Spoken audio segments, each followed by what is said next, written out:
Okay, listen, pay attention, Akebulan. Pay attention, my people. You see, when I was a little boy, my mother will always take me to the church. Some of these Sundays, I don't want to go to church. I wanted to play football. So one day, as my mother was taking me to the church, I summoned courage and I asked my mother, what do church want from us? My mother looked me in the eyes and said, son, the church does not want you to take meat from the pot.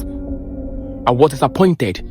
I looked at my mother and said, but you know that I don't take meat from the pot.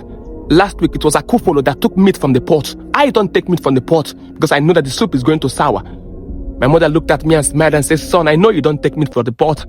That's why I take you to the church, so you can learn from the Sunday school why you don't take meat from the pot. I said, what of you, mother? What does church want from you? My mother looked at me and said, church do not want me to also take meat from the pot. I said, but you are an adult. You are my mother. You make the food. If you take me from the pot, no one would know. And we do not have the power to scold you. And father, I know, won't scold you. My mother said, yes. But if I take meat more than necessary, that is the one that will scold me above. I said, mother, what about our uncle Amafolo? He doesn't go to church. Neither does he go to mosque. He doesn't go to the temple. He worships the deity in his compound. What does the deity want from our uncle Amafolo? My mother said, the deity does not want Amafolo to take meat more than necessary from the pot. I said, what of our father? He had an accident.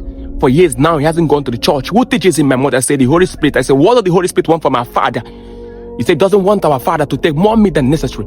I said, but he is the head of the family. No one will question him if he take more meat than necessary. My mother said, no, he shouldn't take more than necessary. There's the one above him. I said, what of Muhammad? He doesn't go to the church. Neither does he go to the temple. He doesn't even have a date in his compound. He goes to the mosque. What does the mosque want from Muhammad? My mother said the mosque does not want Muhammad to take more meat than necessary. As a child, I could not understand why meat is a problem. How can meat be a problem to adults? Today, my mother was right. Because I look into the society, the problem is actually meat. The president of the country wants more meat than necessary. That's why he tax the people. That's why he loot the people. That's why he exploit the people. Look at the West. Everyone is fighting for oil. That is their meat. They are dragging the meat. Look at the governors. They exploit the people. That is their meat. The local government chairman, they want more meat than necessary. People collect money, sell their conscience and vote during election for the man who will lead the people into darkness. That is their meat. Meat is a problem. Everyone wants more than necessary.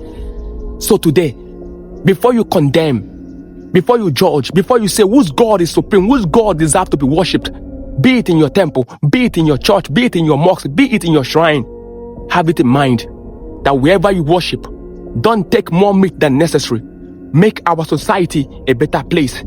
Do not take more meat than necessary. Make our world a good place to stay. Because the best way to preach to a man is not through your words alone. It is through your action. We are dispensers of wisdom and knowledge. Because right here, wisdom, Nawata, Akebulan, wisdom is the principal thing.